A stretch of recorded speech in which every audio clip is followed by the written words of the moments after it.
অবৈধ বাংলাদেশিদের স্কুলে ভর্তির ব্যাপারে কড়াকড়ি করল ভারত।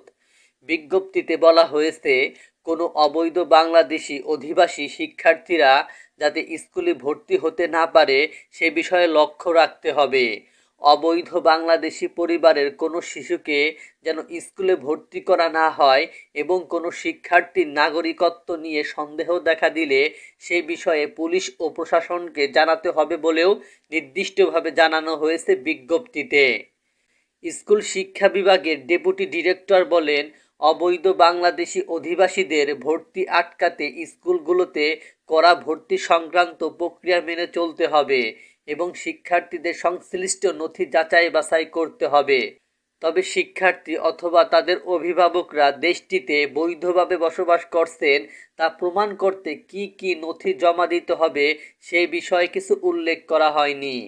শিক্ষার্থীদের নাগরিকত্ব নিয়ে সংশয় রয়েছে এমন ঘটনার বিষয়ে প্রতিটি জেলার ডেপুটি ডিরেক্টরকে সাপ্তাহিক রিপোর্ট জমা দেওয়ার কথাও বলা হয়েছে দিল্লির আপ সরকারের শিক্ষা দপ্তর থেকে।